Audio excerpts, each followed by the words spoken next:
Good morning, CG. I'm Natalie. And I'm Maddie. And this is your CGTV broadcast for Friday, May 2nd.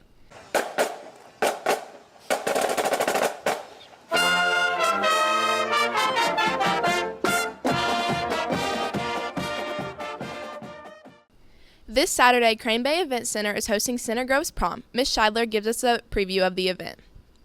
So this year's prom is going to be held on Saturday, May 3rd from 7 p.m. to 11 p.m. at the Crane Bay Event Center. We will be closing the doors at 9 p.m. So please make sure to arrive with your guests and friends before then. The parking this year should not be the same issue as last year. There were multiple events in downtown Indianapolis last year that did cause parking to be different, but we do have access to the lot at Crane Bay, and there's details in the information that went out to families, and that is included in the ticket price. There will be appetizers, desserts, and mocktails served, and so we hope to see you all there at the Enchanted Garden. We can't wait to see you all tomorrow night. Be sure to arrive early as doors close at 9 p.m. The boys lacrosse team beat Zionsville on Friday and Penn on Saturday last weekend. The 8-5 Trojans play Brebeuf on Saturday. Maddie Guilfoy and Aubrey LeMasters have a preview. With the boys lacrosse season being in full swing, we get insight into how it is going and what to look forward to during their game this Saturday versus Brebeuf. This season we're pretty similar to last season. We're currently ranked 5th in the state. We went through a rough patch after spring break, but we've bounced back, hit our stride, and started winning some more games. We stumbled a little bit against Crown Point, but that happens. The season's been going pretty well overall. We're winning the games we need to be winning. We're competing with high-level teams, and overall, I think if we keep pushing, we actually have a chance to push pretty far in the playoffs, and I think we do really well when we need to, and I think we work pretty well as a team. The team prides themselves in their ability to work together, and with many seniors, they are soaking up their last moments together. The offense works really well together, actually. We all really know where we're going. We have pretty good chemistry, so I know where people are going to be on the field whenever they need to be there. And overall, they're pretty good guys, and I like being around them. All right. We have a lot of seniors this year. We have like 6 more games, and a lot of our starters are also seniors, so we rely heavily on them. I'm just excited for my last couple of games just to be with some of my best friends.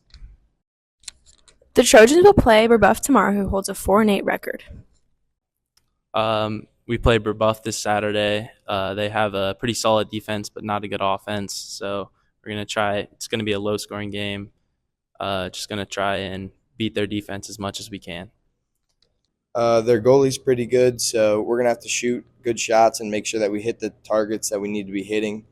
Their defense is pretty well, so that's going to be interesting. And overall, we're going to come out and compete and play at a high level to beat this team. Thanks, Maddie and Aubrey. Blessings in a Backpack is a non-profit organization that works to provide food for elementary schoolers on the weekends. Last school year, they were able to give out over 3 million bags of food to kids across the U.S. Amira brings us the story. Senior Bailey Lunsford has been part of Blessing in a Backpack for 2 years. Blessings in a Backpack started with the adults who normally do it. I think they talked to the school a while ago, and they used to run it out of the care pantry. They've been doing it for about 10 years. The amount of kids they usually feed is about 400 elementary students around Center Grove. A few things. Every year they run a donations at Aberdeen neighborhood where you can see the lights and then donate. And then also they usually have a fundraiser. And this year a company decided to help sponsor. And then I think Meyer helps out a little bit with actually getting the food. Thursday it goes from about 4:30 to like 5:15. Just the packing bags takes about 30 minutes and then loading it up and everything and cleaning up. So we come in and we kind of lay out all the food and then count out all the bags for the kids, and then we go through packing the bags, and then we load all of them into 1 to 2 cans, a granola bar, a thing of cereal, and then like Slim Jims, tuna, mac and cheese. It just kind of depends on what we get from Meyer, and then all of that is put in the bags. With this program not happening during the summer, Lunsford enjoys her time during the school year. So I love Blessings in a Backpack because I get to help the kids and I get to actually see the difference it makes. I've heard stories about students getting the bags and being excited, and I just love knowing that I'm making a difference. If you have any questions about Blessing in a Backpack, you can contact Bailey via email. Back to the studio. Thanks, guys. Junior Leah Strawman spends her free time in the barn training her horses for competitions. Kirsten Garst and Kaya Yates bring us the story. Leah Strawman has been competing in horseback riding competitions for about 5 years now. She has another competition this May, and she's been going to the barn 3 to 4 times a week to get her horse, Leroy, prepared for their show. My aunt owns a thoroughbred farm down in Ocala. When we were little, they would put us on the thoroughbreds, and we would just ride around with our parents leading us around. And then a couple years ago, I think in 2020, I saw a barn open up across the street from my neighborhood, and I started going there after I convinced my mom. Over her competitive horseback riding career, she has won 186 ribbons, 2 belt buckles, and 2 plaques and 3 trophies. In jumping, you're given a pattern of 6 to 8 jumps, and you're to execute the pattern as given. You're required to do a courtesy loop before and after, so it gives respect to your judge, showing when you start and when you finish.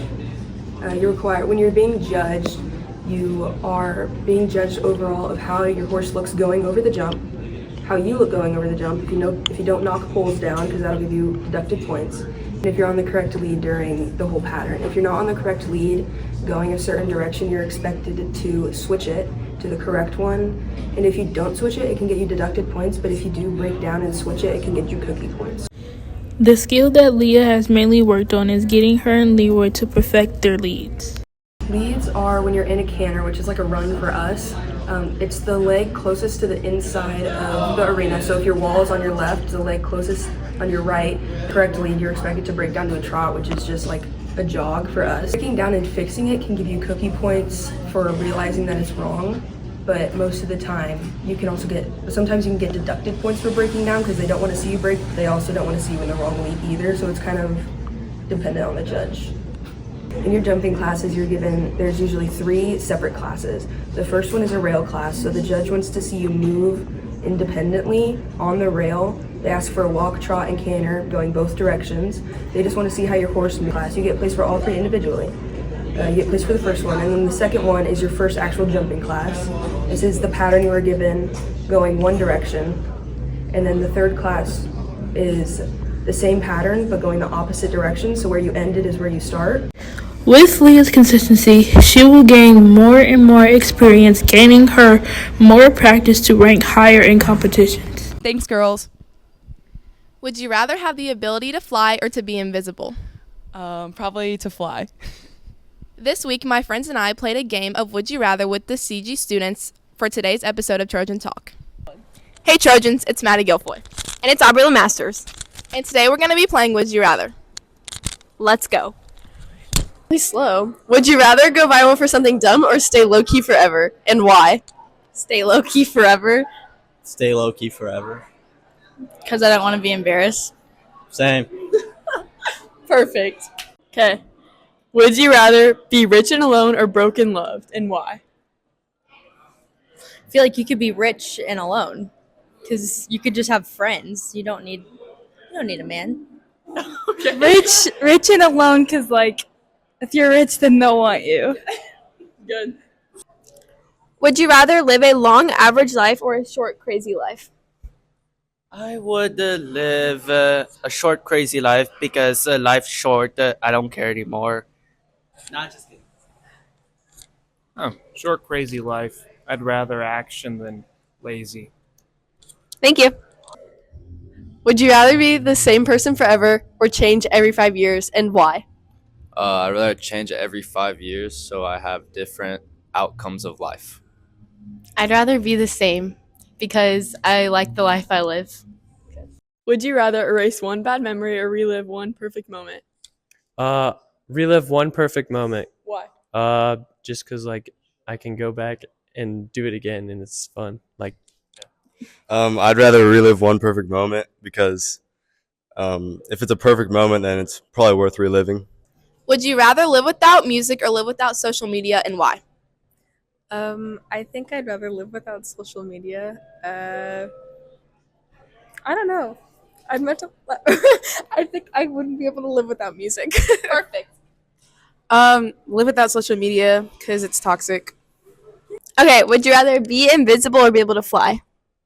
Oh, I'd rather be able to fly because I can get anywhere at any time. I'd rather be invisible because I can do whatever I want whenever I want. Thanks for watching, guys. Those are some great answers. Thanks, guys. Tune in next week for a new episode of Trojan Talk. That's all we have for you today, CG. Follow us on Instagram at Trojaneer and Trojaneer Sports for daily updates, or go to our website, trojaneer.com. We'll see you next week. Bye. Bye.